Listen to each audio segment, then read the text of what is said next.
Questão de número 1 diz o seguinte: julgue os itens a seguir acerca da adequação do regime jurídico e de suas características aos órgãos ou às entidades de administração pública. Vamos lá então. O regime jurídico das empresas públicas e da sociedade de economia mista, por ser administrativo, inclui todos os privilégios processuais aplicáveis à fazenda pública. E aí, galera? Diz para mim aí no chat. Você marcaria certo ou errado nessa premissa aí? Será que o regime jurídico da empresa pública e da economia mista, por ser administrativo, inclui todos os privilégios processuais aplicados à fazenda pública? É lógico que não. Olha aí, Eunice, boa noite, professor. Riacho Fundo, pô, Riacho Fundo é aqui em Brasília, aqui do lado, né? Eu tô em Águas Claras, hein? Trabalhando com vocês agora esse conteúdo. Ó, gente, errado. Pode marcar errado na premissa, porque a empresa pública e economia mista, moçada, é CLT, não é assim? É direito privado. Então, não se aplica as mesmas as prerrogativas da fazenda pública, não. Ó, quais são os privilégios? Ó, galera, cuidado com esse termo aqui, ó. Quando fala de fazenda, caneta tá ruim aqui, mas vamos lá. Pública. Você vai entender que são as pessoas jurídicas de direito público, ó, PJ, de direito público. Então entra aqui, União, Estados, DF, município, autarquias, fundações, empresas públicas e sociedade de economia mista. Que tipo de prerrogativa essa galera tem? Ó, imunidade tributária. Essa galera não paga imposto, segundo o artigo 150. Os bens são públicos, então tem a impenhorabilidade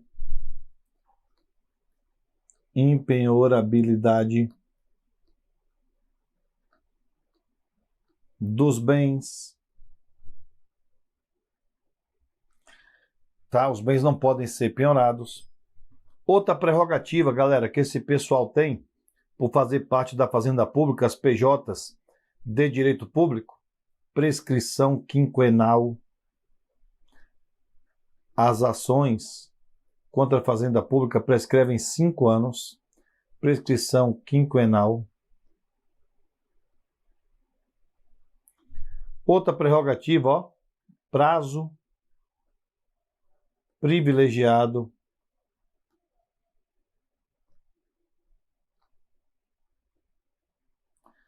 Então, as ações contra as fazendas públicas, tá?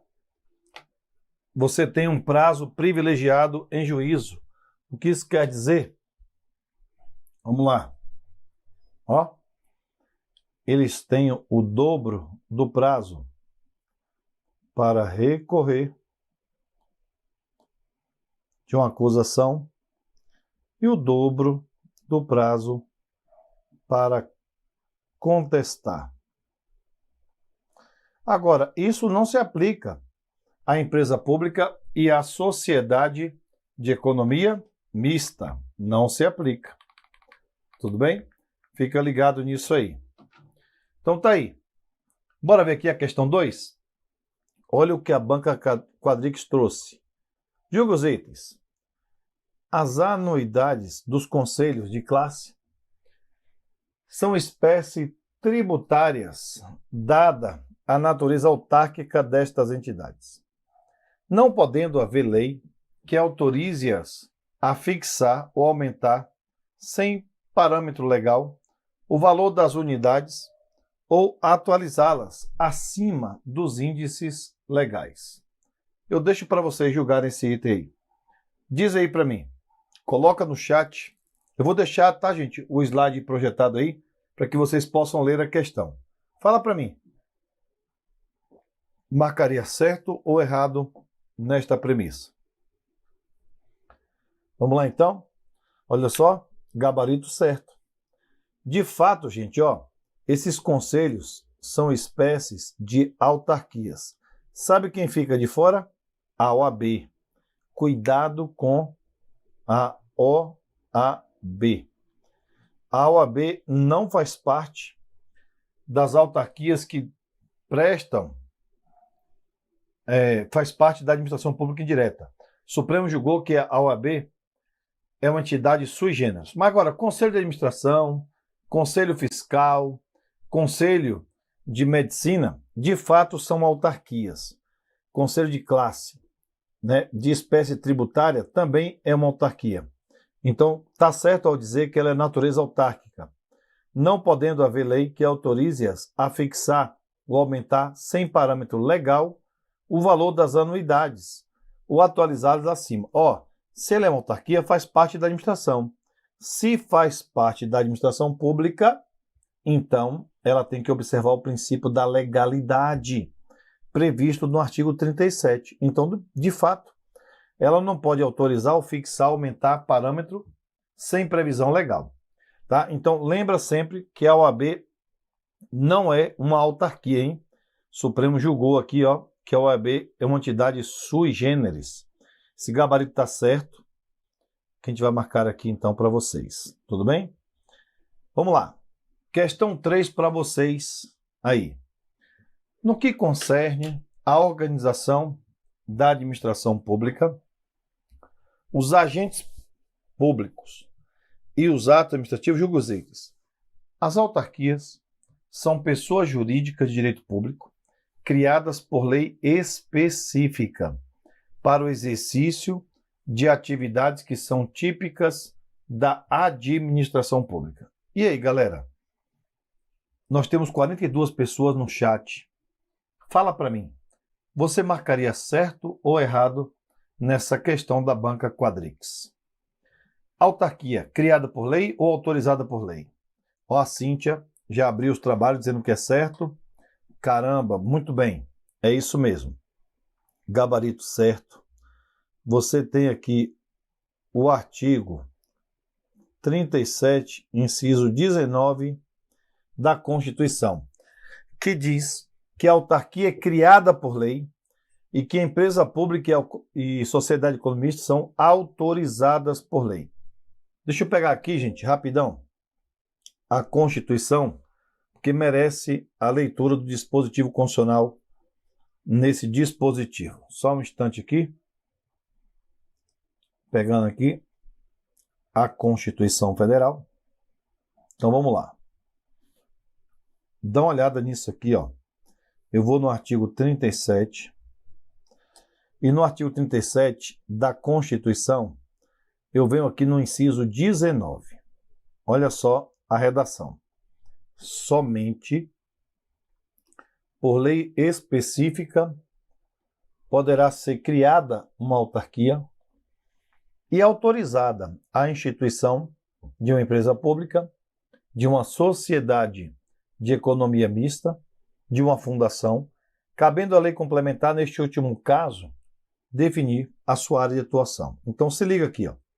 Quando diz que a autarquia é criada por lei, significa dizer que ela vai ser uma pessoa jurídica de direito público, então ela vai atuar em atividade que é típica de Estado e, por isso, ela não precisa de registro em cartório. Mas quando a Constituição diz que empresa pública, sociedade de economia mista e fundação é autorizada por lei, significa dizer que ela vai atuar em atividade que é direito privado e, por isso, precisa de registro em cartório. Agora, cuidado, porque existe fundação pública que é de direito público. E a fundação pública que é de direito público, ela também é criada por lei porque ela é uma espécie de autarquia. Inclusive, ela é chamada de autarquia fundacional, tá? Então, cuidado, porque a fundação ela pode ser tanto de direito público quanto de direito privado. E a diferença é essa. Se ela for criada por lei, direito público. Se ela for autorizada por lei, ela vai ser, então, de direito privado. Tudo bem? Tá aí, ó. Gabarito certo. Vem comigo. questão 4 diz o seguinte: no que diz respeito à estrutura, ao funcionamento, à gestão de processos administrativos em conselhos profissionais, julgue os itens seguintes.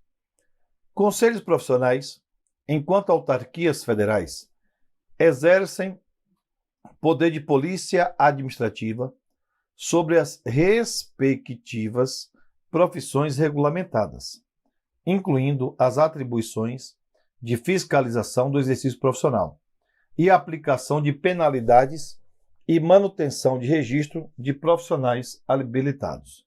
Eu deixo para vocês aí no chat. Diz aí, certo ou errado? Olha como a Quadrix está gostando de cobrar aí as questões envolvendo os conselhos que fiscalizam as profissões.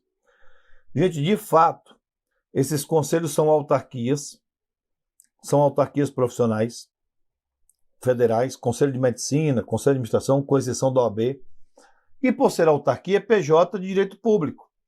Por ser direito público, elas podem exercer poder de polícia, sim, né, sobre as respectivas profissões que elas regulamentam.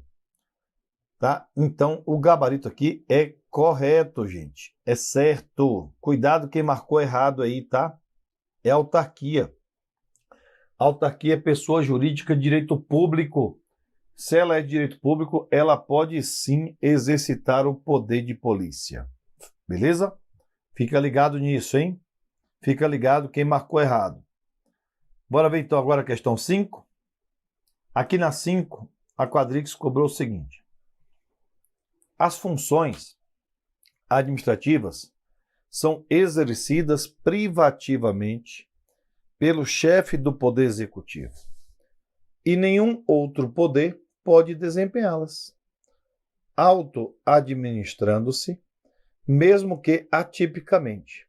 Daí, a necessidade de o Poder Judiciário enviar ao Poder Legislativo um projeto de lei para dispor sobre organização e seu funcionamento.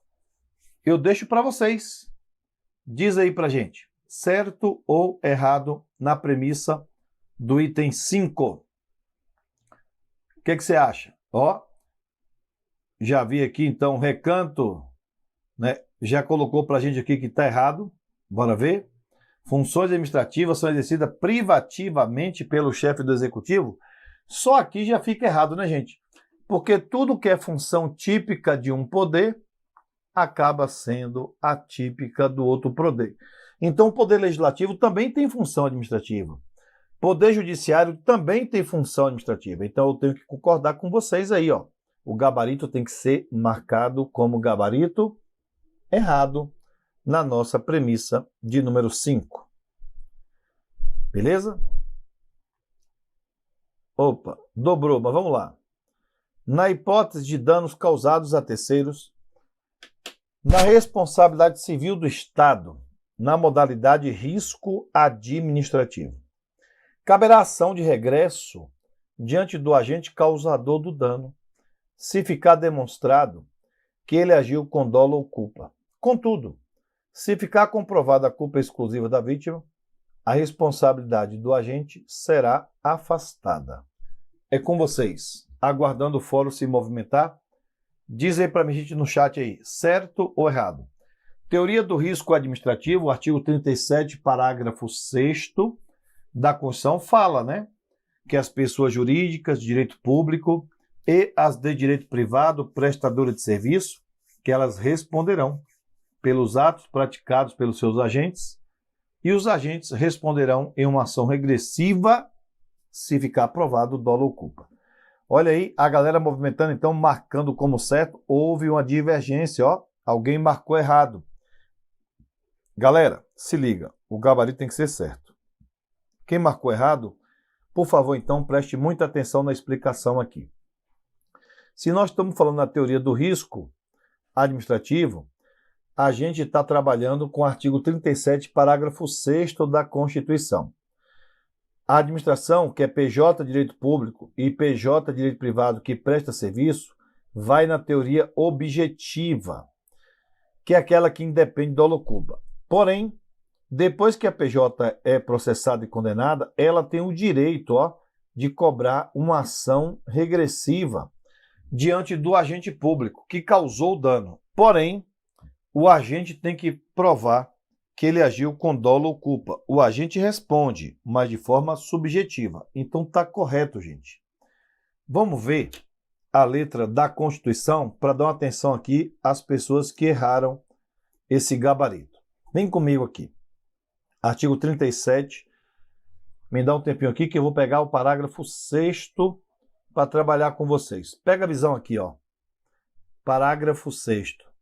Pessoas jurídicas de direito público. Então aí entra a União, Estados, DF, município. E as de direito privado, que prestam serviço público. Então aí entra a empresa pública, economia mista, concessionária, permissionária de serviço. Diz que elas responderão pelos danos que seus agentes causarem a terceiro. Observe que diz que essas pessoas jurídicas respondem pelos danos que os agentes causam, mas não falou se o agente atuou de forma dolosa ou culposa. É aqui que a gente chama de teoria objetiva. Agora, depois que essa pessoa jurídica responde, olha a sequência. Ela diz, assegurado o direito de regresso contra o responsável, que é o agente público, nos casos de dolo ou culpa. Se ficar provado que a conduta do agente foi dolosa ou culposa, que é teoria subjetiva, aí então teremos a ação regressiva. Então, pelo artigo 37, beleza? Parágrafo 6º da Constituição tem que marcar certo na premissa. Quem marcou errado aí, entendeu o porquê? Me dá um feedback aí no fórum para saber se eu preciso voltar. Enquanto isso, a gente avança. Questão 7. No que se refere à responsabilidade civil do Estado no ordenamento jurídico brasileiro, julgue os itens a seguir com base nos princípios constitucionais, na jurisprudência dominante e nos direitos adotados pela doutrina majoritária. Em caso de omissão estatal, a responsabilidade civil do Estado é objetiva, bastando a comprovação do dano, do nexo causal entre a omissão e o resultado lesivo. Obrigado, Lenilson, pelo feedback aí no chat, tá? Então, gente, e aí? E a questão 7? Caramba, na omissão, a teoria é objetiva, a teoria é subjetiva ou tem variação de gabarito? Deixando aí na tela para você julgar o item. Diz aí para mim, lê de novo aí o item.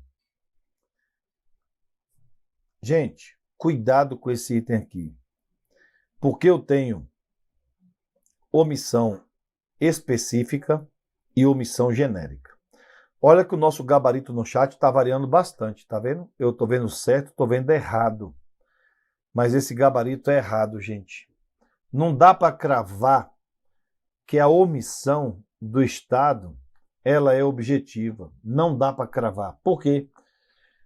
Porque eu tenho que saber se essa omissão ela é específica ou se ela é genérica. Por isso, temos que marcar errado. Vem comigo aqui, principalmente para a galera que errou essa questão. Presta atenção. No caso de omissão do Estado, eu tenho a tal da omissão genérica, que é a falta do serviço ou a má prestação do serviço. Por exemplo, você saiu para trabalhar, teu carro caiu no buraco, arrebentou a suspensão do veículo, 10 mil de prejuízo. Você pode processar o Estado pela falta do serviço, manutenção. Mas para você ter êxito nesta ação, a teoria é subjetiva. Por quê? Você vai ter que provar que a conduta do Estado foi dolosa ou culposa na omissão. Então, por exemplo, se o buraco ocorreu hoje, de madrugada, porque choveu bastante, não houve uma ação. Não foi o agente público que foi lá cavar o buraco para você cair. Mas choveu. Pintou o buraco. Quando deu 8 horas da manhã, tu saiu para trabalhar e aí caiu no buraco, arrebentou a suspensão do carro. Não deu nem tempo, gente, da administração tomar ciência de que esse buraco existe. Então você não vai conseguir provar dolo ou culpa nesse caso.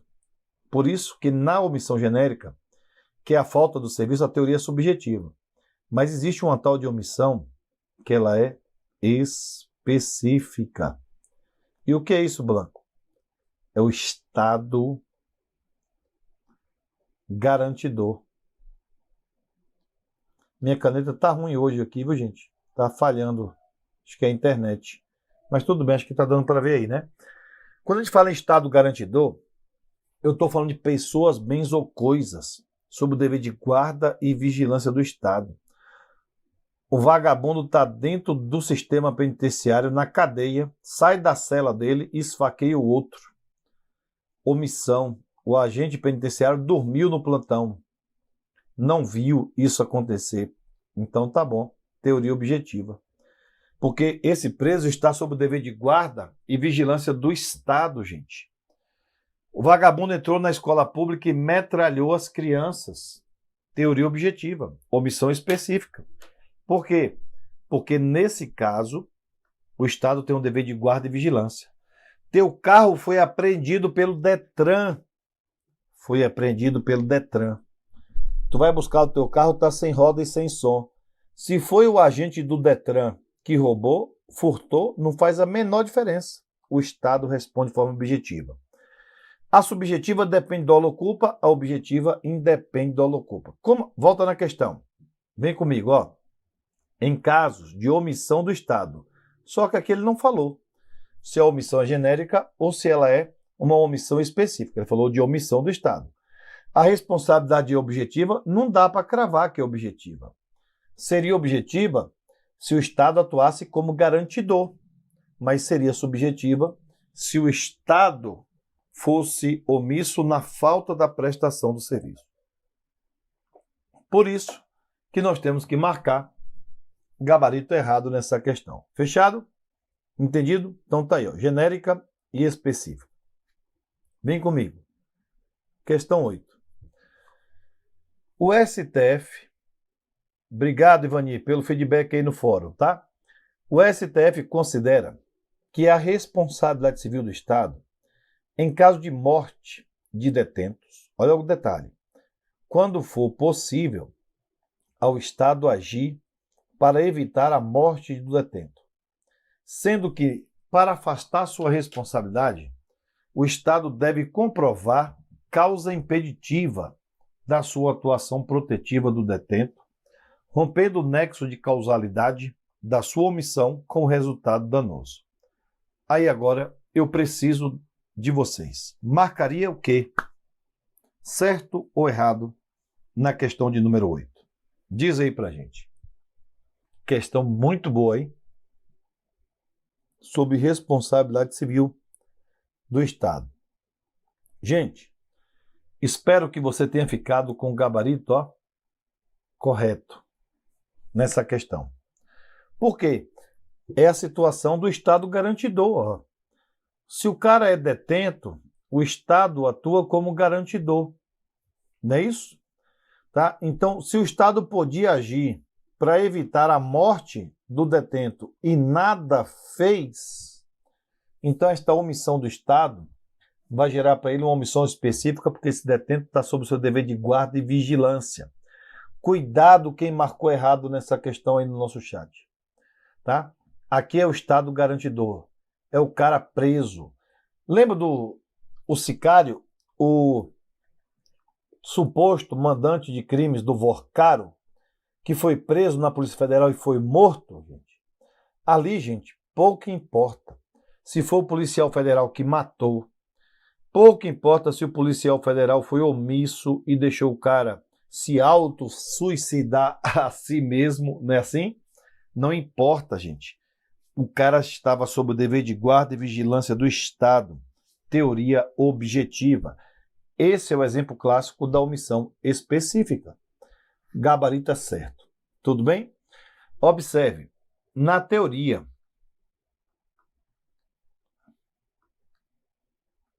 do risco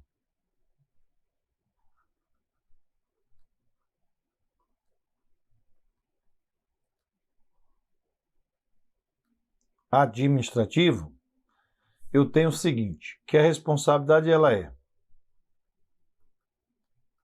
objetiva,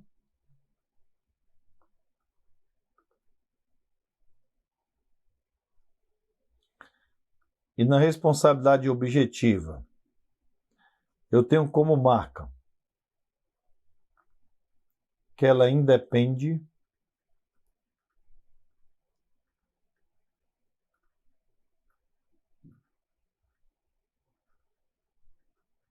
de dolo ou culpa.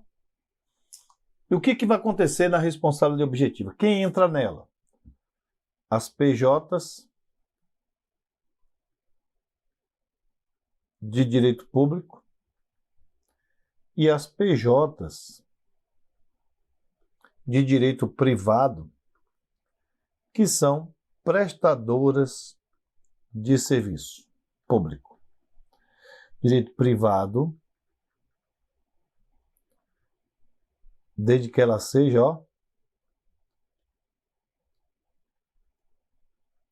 prestadora de serviço. O que vai acontecer? A gente processa a União, o Estado, o DF, o município, a autarquia, fundação pública, que são as PJ de direito público, ou processa a empresa pública e economia mista, que são prestadores de serviço de forma objetiva. A gente não precisa provar que a conduta dela foi dolosa ou culposa. Porém, depois que elas são condenadas, elas têm o direito de promover contra o seu agente uma ação regressiva. E nessa ação regressiva, precisa provar que esse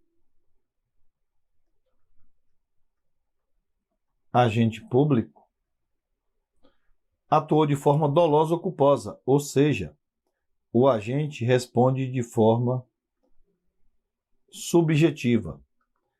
E na forma subjetiva, tem que provar que de fato aconteceu o dolo ou culpa. Tudo bem? Houve ação regressiva? O que a pessoa jurídica ainda pode alegar é o quê?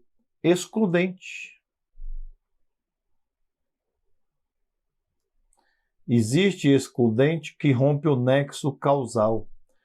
Quem tem que provar a existência da excludente é a pessoa jurídica. Que tipo de excludente?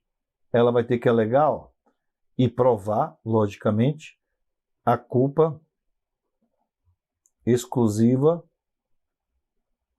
da vítima. Ela vai ter que provar motivo de força maior ou a existência de um caso fortuito. Tudo bem? Essa é a teoria que está escrita e amparada na nossa Constituição, no artigo 37, parágrafo 6º. Agora, o STJ entende que pode aplicar essa teoria aqui, do risco integral. A teoria do risco integral, também as pessoas jurídicas respondem de forma objetiva, independe do dolo ou culpa. Também cabe ação regressiva. Agora não tem excludente. Agora, fica ligado, na teoria do risco integral, segundo o STJ, cabe apenas em 3 casos: acidente,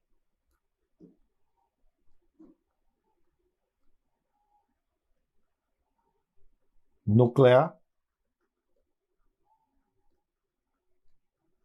atentado terrorista contra aeronaves brasileiras e dano ao meio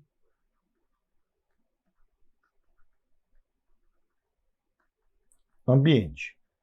Nesses 3 casos, gente, o STJ manda aplicar a teoria do risco integral. A diferença do risco integral para o risco administrativo é que no risco integral não tem excludente. E no risco administrativo teremos a excludente de responsabilidade. Tá bom? Então tá aí. Vem comigo. 9. Diz o seguinte: o direito ao recurso administrativo revela uma dimensão jus-filosófica essencial.